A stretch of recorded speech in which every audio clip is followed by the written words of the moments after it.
can get started. We're having a couple technical difficulties. Like I said, my name is Len and Jered Gasser. This is my boy Jered. It's going to stand up here with me. I kind of go back. I started hunting coyotes clear back 100 years ago. I know, but when I was 16 or so. Those days we didn't have electronic calls. We didn't have half the stuff we have now. So they wanted me to talk a little bit on locating and what we do now to kind of help locate and find areas to go to. A lot more pressure now to hunt than there was back then. So it's harder to find good area. Once you find good area, you know, it's not a good thing to give up. So anyway, like I said, my name's Len. This is my boy Jered. Back when I was younger, we did a lot of locating with just howls. You know, I actually had an old siren from a police vehicle. We had to touch on the battery and get the siren working up and get the coyotes going. That helped us, find some areas.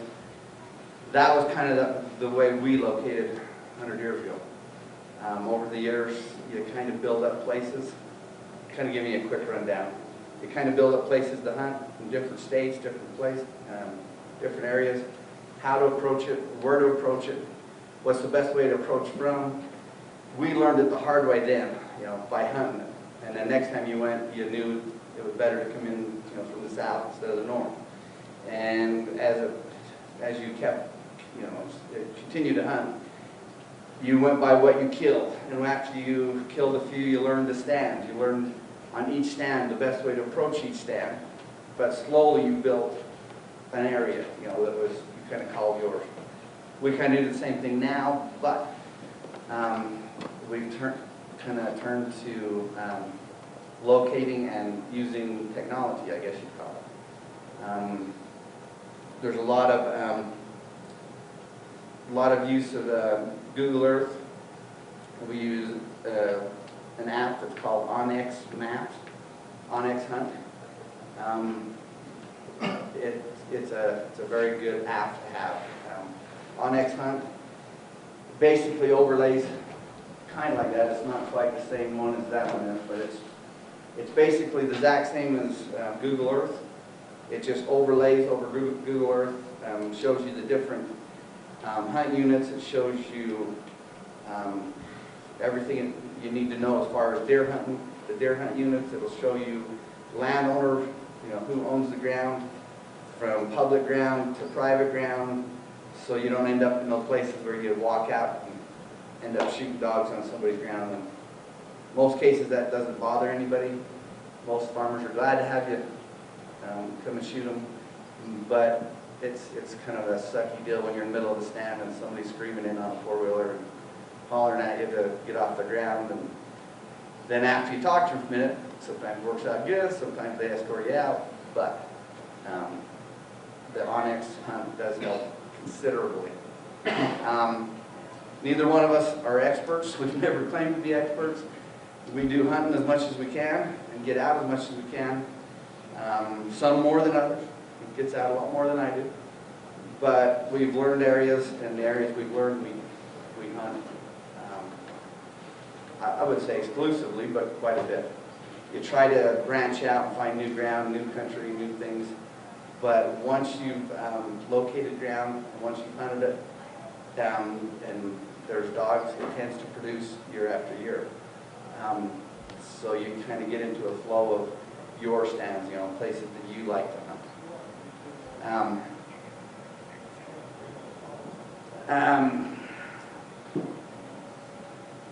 If there's any questions, any of this, kind of holler. We're not professional. I'm not a professional speaker. Don't claim to be. Don't want to be. But we're talking about locating. That's what he wants me to talk about is locating. So, yes. You say that these locations where you have taken coyotes, they will produce year after year. Because I relate to it like this: if you're a trout fisherman, remove a trout from water, that holding water where that trout is. Remove that trout, bam, another one's going to go into that spot. Right. Same way with coyotes, right? Basically the same thing. Once you find the conditions of the coyote life, in most cases, you know, we all know that it's a farm field, you know, connected with some kind of a water source somewhere, and usually, you know, a mountain or a backdrop that they can retreat to. You know, that gives you that basics. That turns back to the, you know, the Google Earth and the Onyx map. You can scour through an area that you want to go to, like into Nevada, into Wyoming, into wherever, you know, and look at an area, zoom into it, look at it, and that's kind of how a good way to start it would be. Is to, you found an area, it's got field, it's got all the feel that you know, that you would like, you think that should hold coyotes, and you think it should be good.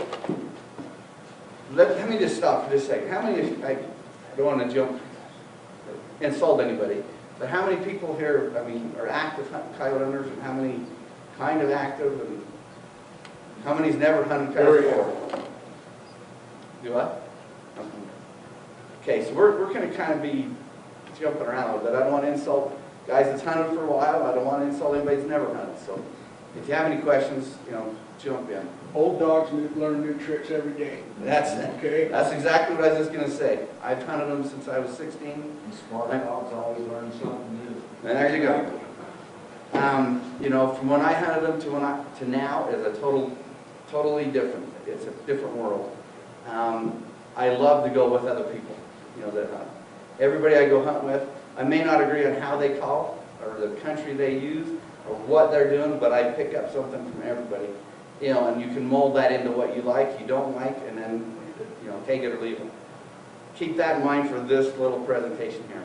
This is something we use, and it's worked good for us. I can see that it probably still will work good for us in the future. But we're always open to new ideas too.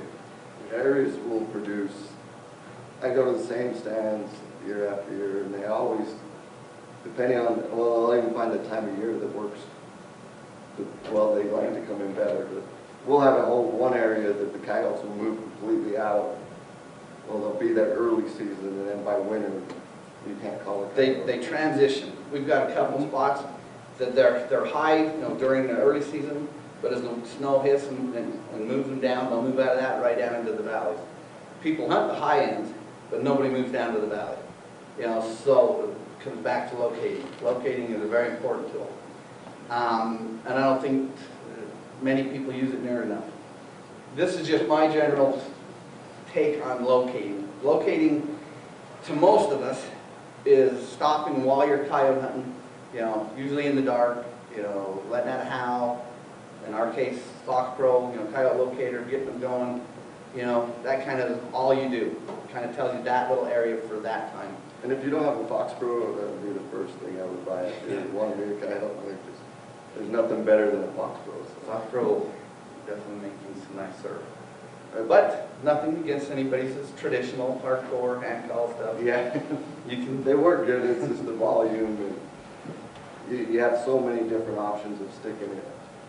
You know, 100 yards an hour, or playing the wind, and sticking the coyote where you want them to be instead of, you know, just calling and having them run in from wherever they come. So. It's a useful tool, you know, to mold to, and that's important.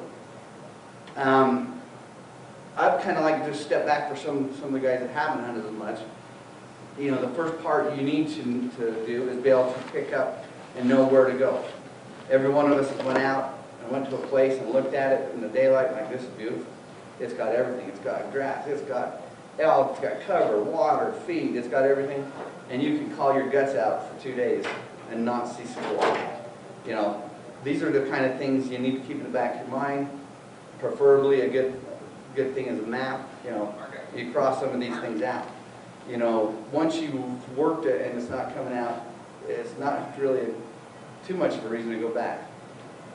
But you should start, like even now. Everybody now is shed hunting. You're out walking your guts out looking for sheds. If you're seeing coyote tracks while you're walking now is the time to start keeping note on what you're finding now. While you're fishing this summer, you know, and you see a dog run across the field, you hear them howling while you're camping. Keep note on that. Keep that back in your mind. Mark it down. Mark it on a map. Mark something. You should be working that up. all the way until it's time to hunt. You'll be surprised at how many stands and how many things you can build all year long. You know, you start listening to things all year and you start going like, well, I fish this, and every time I go fishing, I'm seeing dog tracks all up and down the bank, their dogs, you know, howling in the morning.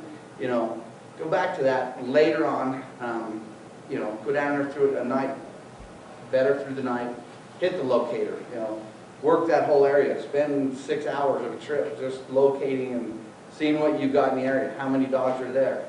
It makes up for a lot of time when you can actually do some good hunting. You know, it's important to build a spot. This is ground floor building a building. You're starting to build a location. You know, like we said, once they're there, if they're there, you know, in the summer, they're more likely going to be there in the fall. And if they transition at all, it's, you know, because they're going to be leaving that area when winter hits. But in most cases, they're not leaving a long ways. You know, they're within 5 miles up or down or in between. What about deer migration? Well, the food's always going to play a factor in any of it. So what you see in the summertime, in this big flat, this big valley, the deer are there, rabbits are there. If there's plenty of rabbits and the deer migrate out, you may not see the dog move that much. That's right. But if the rabbits aren't there and they got no food, they're going to migrate with the deer. You know, you have to work that. That's why I'm saying later on is when you go up there, if you go to that spot that's had them all summer long, and you go in there and, you know, late fall and you're coming up with nothing.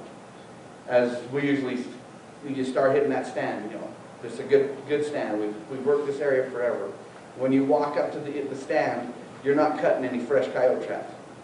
You know, if you're not seeing nothing all the way up the stand, you don't get nothing going, nothing comes in. When you're done with the stand on something like that, we usually hit the coyote locator, you know, see if we get something to howl back, get some information flowing. If you're not getting anything from that, you know, this is starting to go down to that bad road. You go to the second stand, you don't see no tracks, you're not hearing nothing, then we have to usually relocate, regroup. You move higher, you move lower, you move to something better. Yeah. Don't be afraid to run the locator howl after a stand-up. Well, any time of the year, I'll normally call the whole stand. As soon as I get done, I'll hit the FoxPro locator and try to let me know if there's coyotes in the area before. Because if I can't kill anything in the morning, I'll usually move from 50 miles to 100 miles to another spot. So. Does the locator work as well in the daytime as at night? It'll always work better during the night. I mean, the nighttime, they talk, you know, they'll answer to anything. Early morning, late night, you know, you can get them going pretty good. Midday, yeah, it's kind of hit and miss. And usually, well, you kind of notice it. You can even tell if the dogs or coyotes are call-wise. So if you call the whole stand and nothing comes in and you turn it on and all around you lights up, it's pretty obvious that it's been called or they're not wanting to play that day. It's information is what it's doing. You sit down, you're calling, nothing's coming in. You don't know what's going on. This is a great place. I've got tracks. We located them. You know, this is one of our favorite places. You get done through the whole stand, and maybe they're just not into it that day. As we've talked, it's kind of like fishing. You know, one day they want rapalas, you know, and that's all they want. You can throw spoons, you can throw anything, they don't want it. You know, so you switch up the FoxPro from, you know, the normal coyote sound, you know, the rabbit cry, the normal ones everybody's using. If that ain't working, switch it up, you know, think out of the box, work at it a little bit. That usually will get something going. But if none of that works, nothing's coming in, you don't get anything laughing at you, then, you know, hit the locator at the end, and the locator will usually get something piping up. They may not set right into a full howl, but they'll usually yap a couple times to let you know that, you know, go take a hike. But that at least lets you know that they're there, it's just a bad day, or you're not doing what you need to be doing. You know, we've set up and called our butt out, you know, and nothing. Let's turn the locator on, and we've had, what, 10 to 15 dogs, you know, light up all the way around you. They're everywhere. You know, so they can hear the locator, they can hear the call, but they're not coming in. So either they've been overcalled, or we're using the wrong sound, we positioned wrong, and they can see us. There's a Or whole, they just don't want to come in. they're just not in the mood, yeah. Yeah, we've been to spots, well, normally, we usually take our first trip, well, after the deer hunts or whatnot, and, well, before that, I'll usually go before me and him go, and I'll go out to kill 6 to 8 in the day. But then when me and him go, it seems like we always time it wrong to where the coyotes in the area just don't want to play. You can call, we'll still kill anywhere from 5 to 10, but it's been a lot better. Then I'll go a week or so after, and we'll still kill 5 to 10. So it's kind of one of those things of sometimes the coyotes just don't want to come in. And I haven't never found that it's weather or moon, but we used to think the moon had a lot to play with. We've debunked a lot over all the Why years. they would just shut off, but now we've had days where full moons with every other stand, there's a double or a single coming in, so. Well, just keep it to where you're not thinking in a box, I have to go out to one stand, play one sound, if that don't work, then I go to the next sound and play the same sound. Sometimes you have to work it around a little bit, which is why the Onyx Hunt or the Google Earth, I've got it on my phone, my iPad, when we're out there. I mean, there's a lot of times you're on ground that's got fences around it, there's different things. You really don't want to be on somebody's ground and get caught, so if you have that, you can use that to stay off, private ground. You can suck it up while you're on one road, suck it up and look at it, and like this road goes out and about 2 bumps over, we got perfect, drainage, some cedars, when to stop, where to park. I don't know about anybody else, but if you're on an unfamiliar road, you tend to inch your truck up over the one ridge and peek over and see what it looks like. It's like, oh, that looks good, so you'll back off and, and go hunt it. It kind of helps you a lot to use that, that information, use that as a detailed map on where to go, what not to go. You may not know there's a little, little teeny creek at the bottom of this next little draw, can't even see it from the road. But it kind of influences a little bit on what food's going to be in the area, what, the coyotes are going to be hanging, whether you're hunting bobcats or, coyotes, what kind of country it is. Should I go high, should I go low? Using what technology you got is a tool that I think is overlooked. Don't overlook a lot of the private ground. I mean, probably a little bit of a secret or a giveaway is that it's not like a deer that the deer's in the field. So if you see coyotes or it's a general area that coyotes should hang, coyotes come to you. So sit 100 yards off the fence line on public ground, and normally But you can call them out. You can call them out of private ground like crazy. People will stay away from private ground, which you should. But if you look at the Onyx map, there's private ground little blocks. There'll be a little block of public ground in the middle of it, so you can slip into that little public block, but you're still pulling out of all the private areas. It increases your kill ratio dramatically because most people will drive through that. A lot of private guys won't let you on there to hunt deer, but if they find out you're there to take care of coyotes, they'll open the gate for you. Which goes back to what I was saying earlier. If you start early looking for tracks, locating, howling, finding places, you look on this, and when you say, okay, I've got a lot of, coyotes howling in this area, but it's a lot of private ground. On Onyx map, you can pull it up, and it'll tell you who owns the ground. So it tells you a name. If you click on the name comes right up, tells you name, address, where he's out of. It's simple to get on the phone, in the field, at home, right now during the summer. You're like, hey, I'm a coyote hunter, not looking to hunt deer. I'm just looking to hunt coyotes, period. Can I get permission for your ground? I'm looking at the map, I can see what you own. And it's rare to have somebody not let you in. And if they don't let you in, it's because there's cattle in there, there's sheep in there, and they're scared about that. Do not be afraid just to talk to a stranger. Yeah. And here's a simple case in point. We're from Kanab, so it's over near St. George. Walmart, guys looking at tires. I struck up a conversation with him over tires. Ended up being a rancher and premium deer and elk country in the Pausagon unit. And he can't manage his land up there because he's got a ranch in Hurricane. He runs cows out on the Arizona Strip and up on the mountain. He's got to protect his elk and his deer for his clients during it. I got permission to hunt that exclusively. They'll let coyote hunters in and Everything. you know, all you have to do is tell them that, your name, you know, you give them a truck you're gonna be in, a license plate number, tell them about what time you get a phone number from them. Usually they want you to call them, say, hey, give me a heads up when you're in the area. That way, you know, you've got more ground opening up. When you get in with him, he'll usually have a neighbor, he'll like, I know this guy, he'll let you in too. And pretty soon, you're now making yourself an area, you know, a stand. You become a predator control man. Yeah. I have a lot more success by telling them I'm Jered Gasser than my own. I usually do that too. I just send him out. Yeah, really, Go you talk pull to up to a him. house and he has me walk up I every day. I get a Red Bull on my way over there, and then I say, yeah, I'm Yeah. Jered Gasser.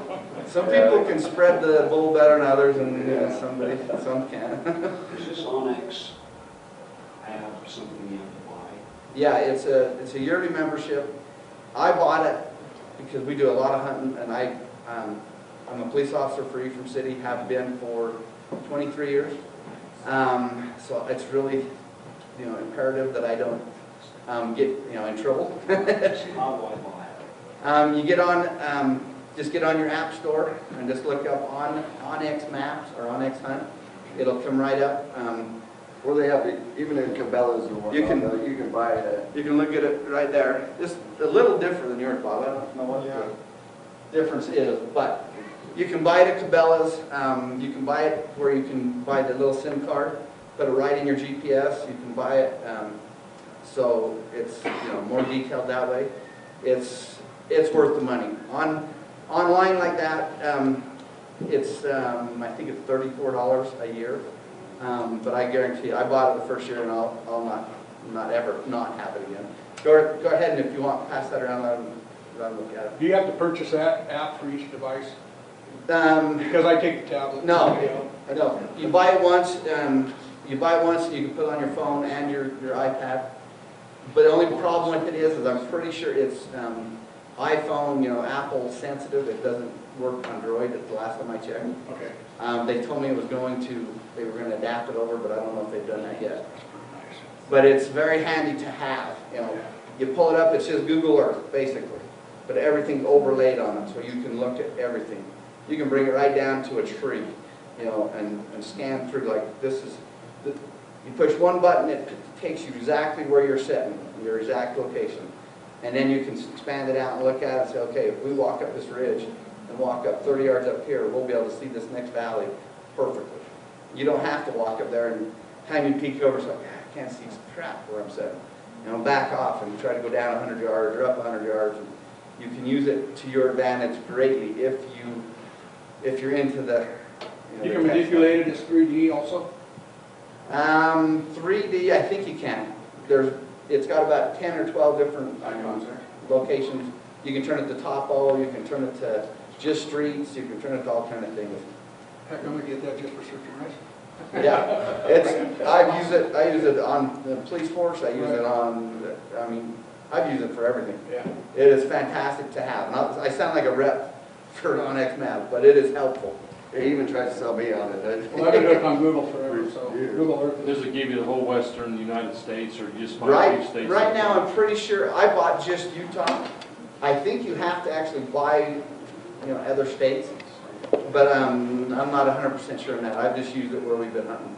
The names on it are really the crucial part, in my mind. of Yeah, knowing the who contact owns info. it. I have a contract through the state for the Nebo unit, so I could go through, pick out who owns what ground, and call them up, and usually I can get right on it. That's the key part to it mainly, is it shows you the boundaries, so you can push it, shows you exactly your location. It's like, okay, this guy owns this piece of ground that I want in on. You know, I've got coyotes out there I can hear. You can actually pull it up, you know, hit his name, it pulls up another screen with his name and address, where he's out of. You know, look it up, call him. Say, I'm sitting here on your ground, do you mind if I go out there hunting coyotes? And within 15 minutes, you know, you've got you're on his ground and out there, hunting dogs where nobody else usually will be.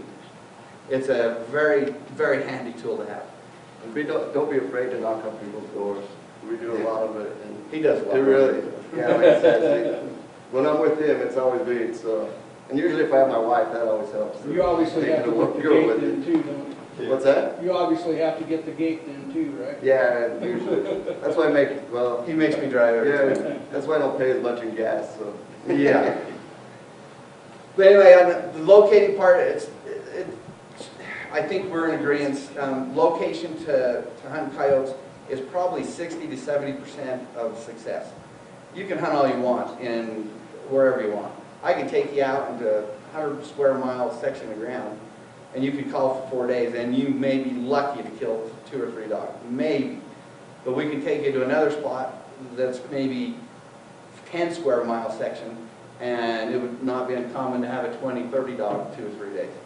So locating is a key to everything. It's finding that spot that nobody's really hunting, of whatever reason it may be, finding that spot that's just working. And there's no other way to do that, in my opinion, except for locating. And half of that pops out of the weirdest places. You could be going on a road trip with your wife, all summer. And it's like, God, when we drove through here, we've seen dogs here, seen dogs here, seen dogs here. You get back, look on the map, pull it up and look at it, it's like, that's a lot of nice looking ground. So after you get to that point, it's just one more step to look at it, pull it up, give some permission to, go on the ground. After you got some of that, if you're really hardcore, you take 1 day, you go up and drive around all night, locate like crazy, drive the whole road. You've got them howling all over the place, like this is the spot. You make check on your map, this is where we're going to be this fall. And then come back to it. But once you have that spot, you work that spot continually. I guarantee you'll go the first time, you'll kill a few dogs. You go the next time, you now know that this stand would be better if we come from this way. Or this area, if we come the road this way. The wind's usually blowing this way, so we would be better off coming from a different direction. So every time you hunt it, you're grooming that spot into a better and better spot. And that's what we really owe, when we killed the 30 in those couple days, Yeah. that's what we really owe it to. Is, well, in my opinion, locations, like you said, 50%, 60% of it. The other percentage would be setting the stand up. I don't really personally think the calling really has a Setting the stand up. Yeah, it's knowing how to walk in, be quiet, how to sit while you're there. If it's flat ground where you can see a little bit, or rails that come into the area, the setting the stand up is, in my opinion, one of the biggest factors to kill. I still think location's the biggest thing, but The coyotes have to be there. knowing what you're doing when you get there is by far. You can have 100 coyotes, and if you're not setting it up right, you're just not going to kill much. And that's why some of the places we've hunted for, years and years, 5, 10 years.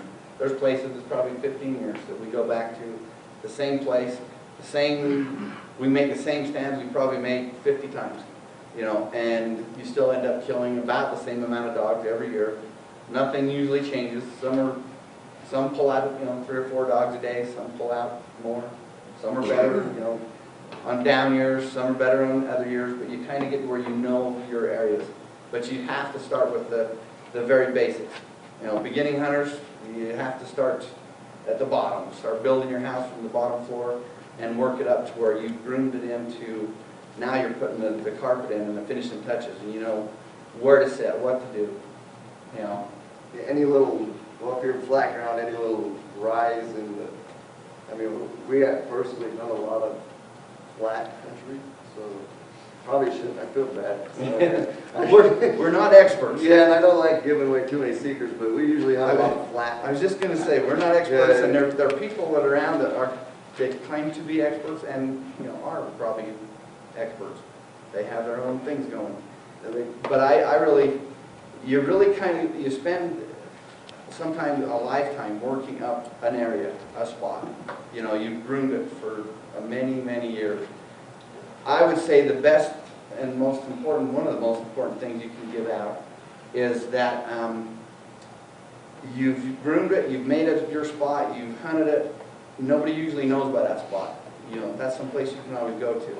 The minute you take somebody with you, you know, it's usually me and him, but if I take a buddy or somebody with me, now my spot is now not my spot, is, you know, it's our spot. And I guarantee you that person's going to tell somebody, and pretty soon the next person tells somebody, and your spot that you spent years grooming, now 20 people are hunting within 2 years. I used to do a lot of gold prospecting, metal detecting, some of that in Arizona. And if you take that chance and your partner that you go with every time isn't with you, you take somebody else that's happened to be not only with coyotes, but with prospecting, the same thing happens. And one of the things I was thinking about when you were talking about marking your maps and grooming your areas, one of the things that we do is we keep track on our area maps, whether we call dogs, Right? whether we hurt them, not we case and kill, you know, we located, we hurt them, they've held up or whatever, but we keep a running track. And over a couple of seasons, you start seeing that pattern. Yep.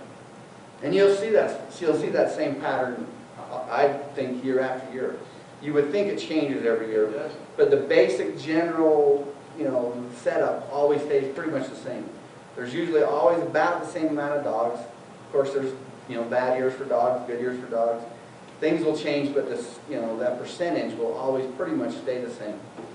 But the one thing that's out of your hands is all that stays the same until you bring that foreign species in to the water and now introduce that problem. Once you've introduced that whole general dynamics now is messed up. Because there's too many people hunting one spot. Yeah, and how do other hunters affect the areas that you groom? We've had areas that we were hunting, well, some of his favorite areas when I was just, starting to explore on my own. We'd hunt some of his country, and some of those places we don't even think about going to. Even our own stands that we go to, every time we go there, there's people tracks going out, sitting in almost the exact same spot. So either somebody we took or has seen this part there, or We get a lot of pressure down in the Kanab area. yeah, we have that area. I have hunted that area quite a bit. I like that. It's hammered, and the Arizona Strip. You're always going to find where people will find your area eventually. But when we kill in those heavy areas, that just even, it's kind of like a bonus, because you're beating everybody in, and that. There's places just like that, yeah, that they may go through and they kill one or two out of it, but they don't have the knowledge you've got because you've groomed it for so many years. They're coming into the stand wrong, stand setup, completely, you know, wrong, so they're not calling anything in. So they may move on, you hope. But there's other areas where, you know, you pull up and park, it's like this is where I park, and then there's tire tracks and footprints. And you go, oh, man. It's like, man, it's just Yeah, where we killed our 30, it's probably one of the heaviest hunted places in the state. So a lot of coyotes in it, you know. You just gotta figure it out over. We just kind of, well, like I said, it was earlier fall, so November-ish time. You're looking, well, those time of years we kind of focus on rabbit brush is a big key. Anything that's going to keep the rabbit brush seems to hold the coyotes that early fall, and it's what our go-to. We'll drive past tons of sagebrush, cedars, just for rabbit brush draws. Their prey has to eat you. Yeah, There's like deer and elk. There's some day you get to the rabbit brush and that ain't working, you know, and they're higher, they're, you know, somewhere else. You know, we differ on occasion. He wants to hunt high and I want to hunt low, and, you know, so we tend to do both, and whatever's starting to produce, and somebody has to give in, and we tend to move down to, you know, to one or the other. But even on that trip we had all that success. I've hunted the area for lots and lots of years, and I kind of am used to a certain, there's not a lot of country that you can just go for. You couldn't spend a week there and call the same stuff. You probably could get away with it. There's a lot of coyotes, but we would hit their good stuff Well, normally I hit the rabbit brush and then there's some country I move off to and then start killing coyotes. Well, we kept moving out and we'd run 2 dry stands, so he'd talk me back into going back and running stuff we already hit. But it ended up paying off, so we. You have to keep in mind, every time that I brought him back, you know, we were going stand after stand of, you know, singles, doubles, triples. We'd go up into the other stuff and maybe pull 1 out of every 3 stands. We need to pull that. Yeah. So we, it's not a good thing. But at the same token, as you can tell, we're really lenient on giving out information too. I don't want to teach everybody to coyote hunt because that is messing my hunts up. But we're here to help teach or give a little bit of information on locating. You know, not to teach anybody. So We're going to teach. No point in being here if we're not How teaching. important is it to get that written landowner permission though? It's because, Yep. you know, you're gonna run into a wildlife officer and he's gonna say, I know who owns that land, show me that you've got permission. well, the law does state that you have to have that in your hand. Exactly. But you I've know, never ran into where yeah, mess, don't quote me and yeah. bring it back on me, but normally if I have verbal permission, I've never had it where the fishing game wouldn't go back and We check. know our local fishing game guys, but What? Yeah, that's a big part of it too. It's a hard thing. I mean, the law says you have to have it in writing in your hand, and that's fine. But if you've called him and talked to him, and he's got your name, your vehicle, your phone number, at the same token, you should be getting his name, phone number, and information, and that's what you keep. You know, and when somebody stops, it's like, hey, I'm out here, this is what I'm using, is this on X map, I call him, he says it's fine, call this phone number right here, and he'll verify everything. It's a good idea too to follow up with those guys. If you go on their property and kill a couple dogs, Yeah. show them or let them know That's that you it. took 2 fawn killers off Yeah. there. Excellent Thanks a lot, idea. appreciate it. We're coming back in a couple of weeks. Yeah. That'll- Excellent, when you have a bigger section of ground, and, you know, they let you in, you go in and you kill what you can, you come back out, stop at their house for 5 seconds. You know, let them look in the back of the truck. You know, there's been times when we've had 2 or 3 from another stand, you know, but, you know, it's like, hey, we've got, you know, there's these dogs coming off of, off of this ground. These 2 dogs maybe just saved one of your calves, you know, this year, a couple of, you know, little lambs or whatever. You know, they're a little more happy about it. And then when you call them next time, they're more happy to let you back in. But they're never very happy when you just go in there on your own and do your own thing. And, you know, Yeah, they come out pretty mad at first, and as long as, I've had a number of times where they think you're deer hunting, and we've had them scream out on a 4-wheeler and all, you know, right in the middle of your stand. And then when they know what you're doing, then 99% of the time they apologize and, you know, bite you for dinner. it's pretty difficult, Kane County, Garfield County, where we have a lot of tourism, Washington County, because the tourists come through with their 4-wheelers, yeah. ATVs, Jeeps, whatever, and they don't put gates back up, or Yeah. they're out there tearing stuff up, Yeah. and of course the ranchers don't like that either. And neither does the, Yeah, and that's all they're concerned with, is everybody stays happy. Right. And they want the coyotes gone, everybody wants them gone. They're more than glad to let you in there. You don't want to be in there unless there's coyotes there, so it goes back to the locating. If you've located them, it's good ground, you've got permission, you have a good hunt, the farmer's happy, everybody's happy. It's a win-win situation. But it can really get to be a bad situation if you get out on somebody's ground and they're not too happy about coyote hunters. And there are a few. I've had people, it's been quite a few years ago, I was shooting a lot of red fox in one area, and they met me at the truck and basically escorted me out of town. It was a town-wide, it wasn't a law, it was a town-wide, they liked their red fox, and they didn't want nobody shooting them. And so I got gas, and they told me that to head, I'll head south. And so you're lucky you didn't get the pole and the tar and the feather. Huh? yeah, it's about the way I felt. I was glad to get my gas and get out of Dodge. It was good fox hunting, I'll give you that. Lucky Americans, they get rolled. Yeah, that's kind of what I thought was coming. It didn't seem like that was far off. They escorted me right down to the truck and followed me. The one guy followed me about 10 miles. I did get a really nice silver fox on that trip. Still got him home on a walk. How often do bobcats come in your call? You know, I hate bobcats. I really hate them. He can call them in once in a while. I hate I hate them. them. I love them, but They are the most elusive, sneaky, weird. I mean, I don't know if they're just stupid or if they're the smartest animal on the face of the earth. This year, after a couple of good, or a dog hunt or two, I went to just bobcats, strictly bobcats, hunting bobcats all over. I called, couldn't tell you how many places, and I did not see one this whole the whole winter. I had bobcat tracks, so smoking hot, it snowed the night before, it was hours old, and still nothing.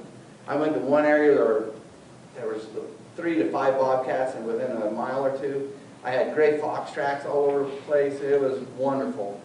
Called my guts out. Never seen a single thing. yeah, I really, with bobcats, it seems like there's so much off their eyesight that Yeah.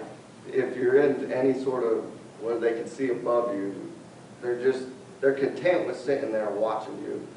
They just 500, sneak in. 600 yards, and it seems like you really have to anger them or get their curiosity up. When I'm trying to call them, I'll usually focus on cedars that are thick, so you sit in close and they can't see, so they have to get into it, where you can usually see them. Even at 30 yards, sitting under a tree, they're hard to see. So. Seems like a lot of times they have way more patience than the guy hunting them. Oh, You have to give me a little bit of, I'm just going to pass this around again. This is our one trip. We had 32 dogs. There's 30 in that truck, all stacked up.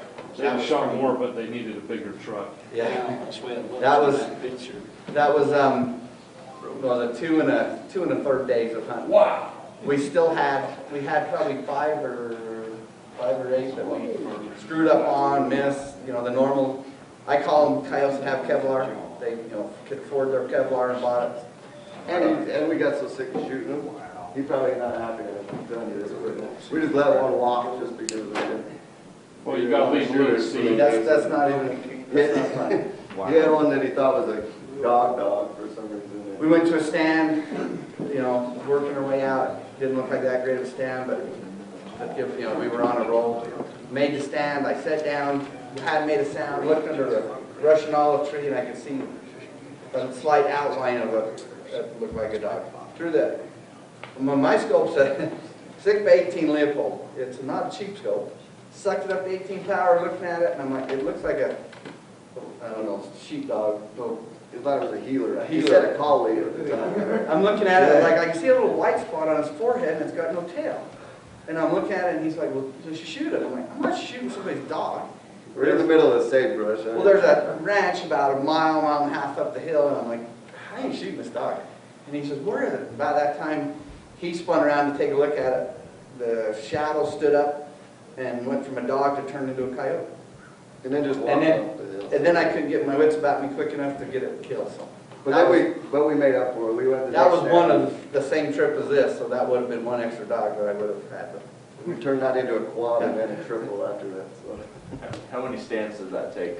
That 2 and 2 How many days? stands? Yeah, how many stands did you take? Probably 100. I would, well, when you figure, The 2.5 days? well, if you figure 20 stands, well, maybe. We're only 15, 18 stands is a good day. That time of year, we normally don't call that. But at 15 minutes usually is even a long stand. We're turning and burning on early stands. I mean, they're quick. The dogs usually come in quick. It's like fishing. You can settle one fishing hole for an hour and a half and might be able to pull up one more fish. But if you're turning and burning, you get in, call 15, 20 minutes, and get out of there. Look out and get done. Go to the next stand. You can get more stands in, and you can get a lot quicker stands. We want the quick dogs. Usually they're coming in within the first 5 minutes. After 5 minutes, you've either heard them or seen them, something to keep you there longer. We killed the one quad we had. How many came in on that one? Probably 8. There was a lot of dogs running all over. So you come in, you have to put one down. It's teamwork. In my opinion, you got to have somebody calling and teamwork to work those dogs the way they're supposed to be worked, which comes back to knowing what you're doing when you get there. I mean, location's a big part of it. knowing how to set up a stand is a very big part of it. But that other part is you're not going to have very many quads unless the people you're with know what they're doing. When you get your multiples, Mhm. which coyote do you take first? Do you have a standing rule? Furthest one first or? Not necessarily. Not necessarily. Whatever seems to, We kind of work as I like to set close together, usually back to back. Okay. And Side to side. we can usually pick out, which one we feel is going to be. Sometimes it's, the alpha, sometimes it's, the female, the lead female. It just depends on the feel of that situation.